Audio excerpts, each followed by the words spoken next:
미국 캘리포니아주 공항 직원이 한국인 여성에게 소리를 치고 있습니다. 한국 여권을 위조하여 입국하려 했던 여성을 붙잡았는데요. 공항 직원은 어느 장소로 한국인 여성을 데려가 더 확인을 해봐야겠다고 말하면서 여권을 위조하면 큰 벌을 받게 될 거라며 한국인 여성에게 으름장을 놓기 시작하죠. 한국인 여성은 모멸감을 느끼며 부들부들 떨었는데요. 도대체 무슨 사연이 있는 걸까요? 사연 지금 시작합니다. 안녕하세요. 저는 현재 서울에 살고 있는 안혜진이라고 합니다. 제가 태어난 곳은 폴란드의 우츠라는 곳입니다. 그곳에서 제 이름은 마가레타였어요. 그런데 웬 한국 이름이 있냐고요? 네, 저는 한국으로 귀화한 사람입니다. 저는 대학 시절 무역을 전공했고 졸업 후 폴란드에 있는 외국계 무역회사에 취직했습니다. 외국계 회사라 당연히 해외 출장이 잦은 업무를 맡았어요. 대부분의 직원들이 해외 출장을 자주 다닙니다. 새로운 거래처를 찾기 위해서는 해외에서 몇 개월을 체류하는 경우도 있어요. 저 역시도 그들과 하는 일이 별반 다르지는 않았습니다. 신입사원 때는 주로 유럽의 거래처를 담당했는데 사실 제가 특히 영어를 잘하거든요.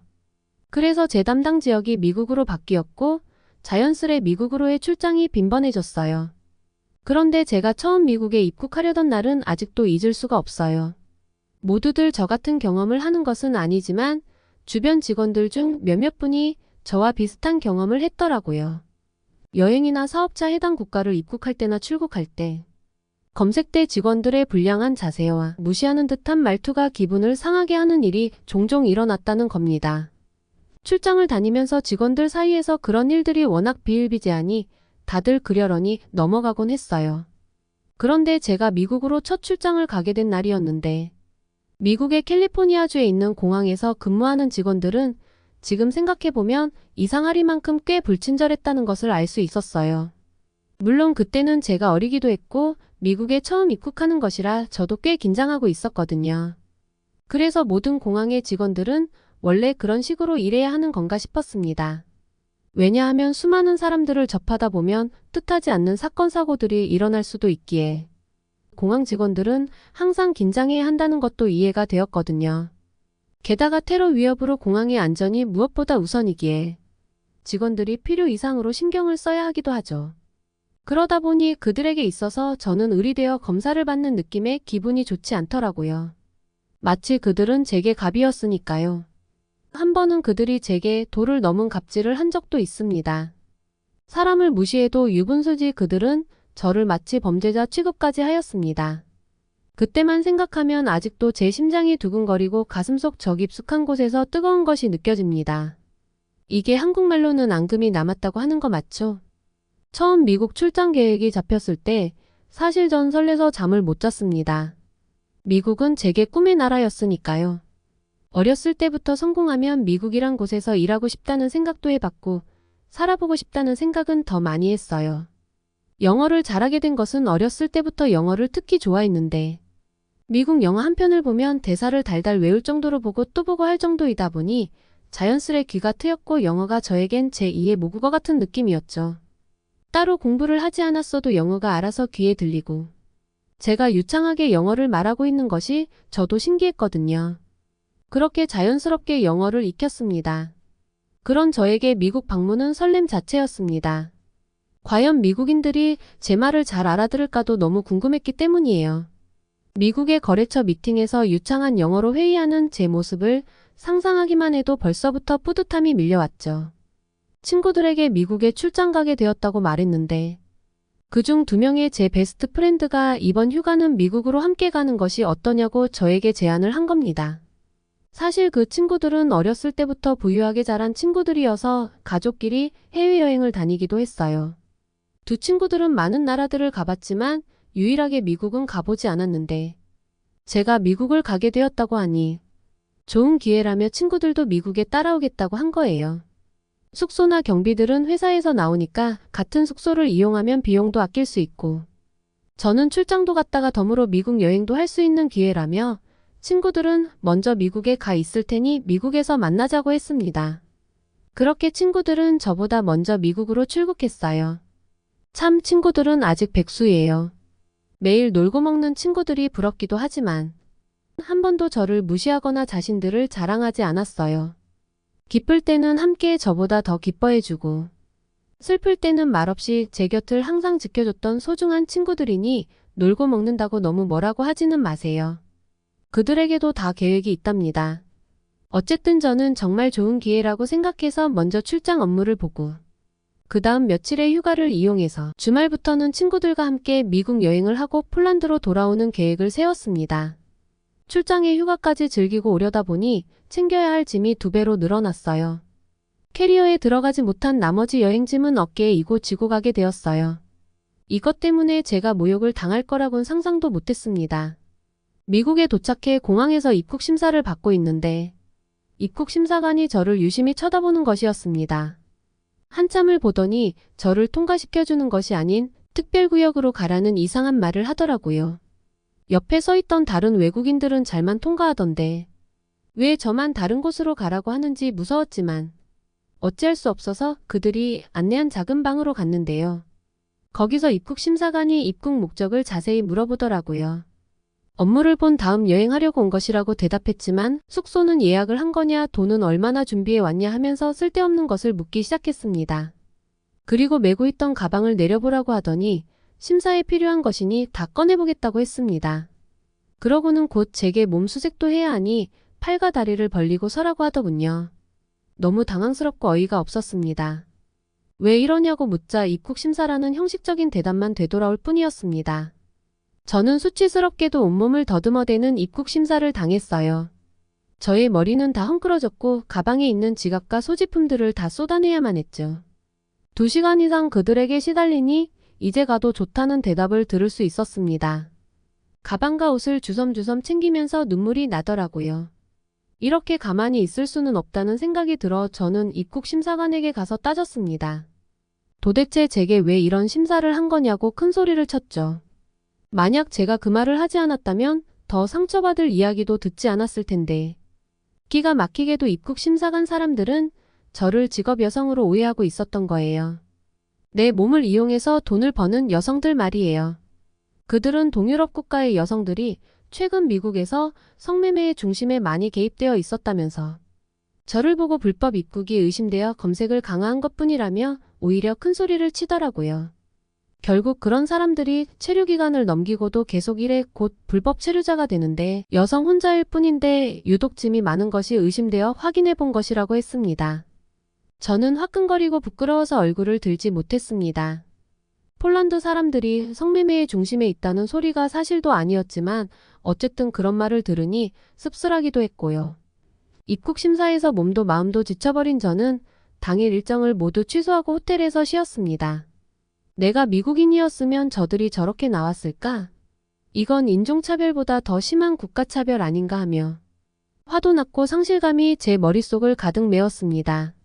저는 업무를 하는 내내 상대 미국 회사의 거부감마저 들었고 그들 또한 폴란드라는 나라를 무시하는 것은 아닌지 라는 생각에 위축되어 평소에 잘 나오던 영어도 안 나왔어요.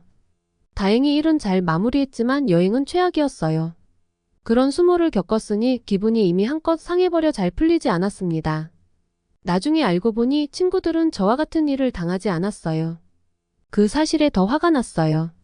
오로지 그 입국 심사관의 촉에 따라 복불복으로 생기는 일인 거잖아요. 친구들은 저를 위로해 주었지만 저는 친구들에게 미안했습니다. 저랑 함께 여행하고 싶어서 미국에 왔는데 제가 우울해하고 있으니깐 말이죠. 어찌어찌 시간이 지나 다시 폴란드로 와서 일하며 시간이 꽤 흘렀어요. 회사 내 인사이동으로 저는 미국이 아닌 아시아 지역 거래처 관리 업무를 맡게 되었고 그러다 보니 중국, 일본, 한국 등 주요 아시아 국가에 출장을 가게 되었어요. 기억에 남는 출장지는 바로 당연히 한국입니다. 왜냐고요? 한국에 출장 갔다가 한국인이 되어버렸으니까요. 저희 회사와 한국 거래처와의 업무 체결은 순탄했고 한국은 아시아에서 가장 주목되는 시장이라 저희 회사에서도 가장 중요하게 생각하는 나라이기도 했기에 한국과 더 많은 거래를 하게 되었고 저는 더욱 자주 한국을 방문하게 되었죠. 거래가 많아질수록 제가 한국에 체류하는 날들이 길어졌고 1년의 반은 한국에 있던 적도 있었어요. 그러다 보니 저는 오히려 한국에서의 생활이 더 편하고 좋더라고요. 외국인이라면 한국에 대해서 입이 마르고 닳도록 칭찬하는 것들이 정말 많잖아요. 가까운 편의점, 편리한 대중교통, 범죄 없는 안전한 방거리, 맛있는 음식, 쾌적한 집까지. 이러한 장점들을 한 번에 가지고 있는 나라가 몇이나 되겠어요? 그런데 제가 한국 생활을 하면서 힘들었던 게 딱 하나가 있었는데 그건 바로 외로움이었습니다. 주로 거래처 회사 사람들과 친하게 지내긴 했지만 정말 가까운 사람은 없었거든요. 그런데 어느 날 거래처 회사 회식에 따라갔는데 회사 사장님이 제게 한국 남자를 만나볼 생각은 없냐고 물어보시는 거예요. 정말 성실하고 착한 후배가 있는데 저를 볼 때마다 그 후배가 생각난다는 것이었습니다. 그때 당시 저도 30대 초반을 달리고 있었고 결혼에 대한 로망도 가지고 있었거든요. 그래서 저는 한국 회사 사장님의 제안을 감사하게 넙죽받았습니다. 그동안 만나본 한국 사람들은 정말 친절하고 자상하다고 생각해왔고 한국 남자들도 정말 괜찮다고 생각해왔었는데 마땅히 만날 방법은 없었거든요. 좋은 인연을 만나고 싶었습니다. 며칠 지나 저보다 4살 많은 30대 중반의 남자를 만났는데 그분은 경찰이셨어요. 사장님이 보는 눈은 정확했습니다. 저와 남자친구는 영혼의 단짝같이 정말 찰떡궁합을 자랑했어요. 말하자면 티키타카가 정말 잘 된 거죠. 남자친구와 1년 정도 사귄 후 서로를 많이 알게 되고 신뢰가 쌓여 결혼까지 하게 되었어요. 1년의 신혼생활을 즐긴 뒤 아이를 가질 계획을 가지면서 저는 귀화를 신청해서 대한민국 국민이 되었습니다. 한국인 부부로 사는 것이 저에게도 아이에게도 더 좋을 거라고 생각했어요. 저의 결혼은 다니던 회사에서도 반기는 눈치였죠. 마침 한국지사를 설립할 생각이었는데 딱 맞는 적임자가 생긴 것이니까요. 그러던 어느 날 회사에서 급한 연락이 왔습니다. 미국 업체를 담당하고 있는 직원이 갑작스러운 교통사고로 다리를 다쳐 출장이 어렵게 되었는데 거래 계약을 앞두고 있는 미국 회사라. 꼭 현지 직원이 가서 계약을 맺고 와야 한다는 것이었죠. 그래서 전임자인 저에게 미국 출장을 요청하신 거예요. 미국 장기 출장이라는 것이 싫었지만 안 갈 수도 없는 노릇이었습니다. 남편도 휴가를 갑자기 오래 낼 수는 없다고 해서 각자 일에 좀 더 매진하기로 하고 저는 혼자 미국을 가기로 했습니다. 미국 공항에 도착하여 입국 심사를 받으러 줄을 서는데 앞쪽을 보고 깜짝 놀랐습니다. 처음 미국에 갔을 때 제게 모욕감을 주었던 입국 심사관이 앉아있는 게 아니겠어요. 몇 년의 시간이 흘렀지만 저는 그를 단번에 알아볼 수 있었습니다. 그분은 여전히 권위적인 자세와 의심 가득한 눈초리로 심사를 하고 있었죠. 그때와 달리 저에게는 더 이상 그런 일이 생기지 않을 것이라 믿고 있었습니다. 왜냐하면 저는 이제 한국인이니까요. 하지만 혹시라도 또 지난번과 비슷한 상황이 생긴다면 나름대로 생각해 놓은 계획도 있었죠. 제 차례가 오자 저는 당당하게 여권을 보여주었습니다. 역시 한국 여권만으로는 어려웠던 일이었을까요? 입국 심사관은 저의 여권을 앞뒤로 살펴보고 신분사항이 적혀있는 쪽을 한참을 보았습니다. 그러더니 저를 위아래로 여러 번 훑어보는 것이 아니겠어요. 그 행동만으로도 저는 얼굴이 갑자기 빨개졌습니다. 입국 심사관은 결국 그때처럼 저를 통과시키려 들지 않았습니다. 그는 어떻게 서양인의 외모를 하고 있으면서 한국인이냐고 추궁하면서 여권을 위조했거나 훔친 게 아니냐고 닥달했습니다. 저는 기가 막혀 큰 소리를 치기 시작했습니다. 아무것도 모르고 당했던 그때와 달리 저는 가만히 있지만은 않았습니다. 대사관 직원에게 바로 연락해 보라며 나는 한국인이 맞다면서 큰 소리를 쳤죠. 그리고 만약 내가 한국인인 게 맞았을 경우 사과할 걸 각오해야 한다고 강하게 말했어요. 입국 심사관은 제가 세게 나오자 조금 당황한 듯 했습니다. 저는 화가 가라앉지 않았고 그가 여권을 확인하고 오기만 해봐라 하며 기다리고 있었어요. 10분이 채 되지 않아 입국 심사관은 난감한 표정으로 저에게 다가왔습니다. 그리고 어쩔 줄 몰라 하면서 저에게 정중히 사과를 했습니다. 죄송합니다. 한국인인 줄 미처 몰랐습니다. 피부색과 이목구비 헤어 컬러로 봐서는 누가 봐도 서양인의 얼굴이라 도저히 한국 사람으로 보기는 어려웠다고 하더라고요. 저는 귀화자들도 많은데 외모만으로 국적을 판단하는 것이 아니라고 그에게 강하게 말했고 그는 제 말에 아무런 반박을 못했고 죄송하다는 말만 반복할 뿐이었습니다. 죽을 죄를 지은 건 아니니 저는 그만 사과해도 된다고 말했어요. 그리고 다음부터는 이렇게 행동하지 않았으면 좋겠다고 충고하며 심사대를 통과했습니다. 그에게 지적을 한 건 잘한 일이 아니었지만 제가 폴란드인일 때는 몇 시간을 시달리게 하고선 사과조차 하지 않았는데 한국인이 된 저에게는 쩔쩔매는 모습을 보니 어이가 없었죠. 그동안 제 마음속에 있던 앙금이 풀리는 기분이었어요. 저 뒤끝 장난 아니죠? 그렇게 저는 미국 출장을 잘 마무리하고 왔습니다. 잘 사는 나라의 국민은 대접이 다르구나 하며 한국으로 귀화하길 잘했다고 생각이 들어요. 지금까지 제 사연을 들어주셔서 감사합니다. 한때 몸을 이용해서 돈을 버는 직업 여성이라는 오해까지 받았던 폴란드 여성이 한국 국적을 얻고 나서 입국 심사관을 제대로 참교육한 이야기. 어떻게 보셨나요? 어엿한 한국인이 된 혜진 씨가 한국인으로서 자랑스러운 면모를 세계에 떨치시기 바랍니다. 끝까지 시청해주셔서 감사합니다. 여러분의 구독과 좋아요는 영상 제작에 큰 힘이 됩니다. 더욱더 감동 깊은 사연으로 찾아뵙겠습니다. 감사합니다.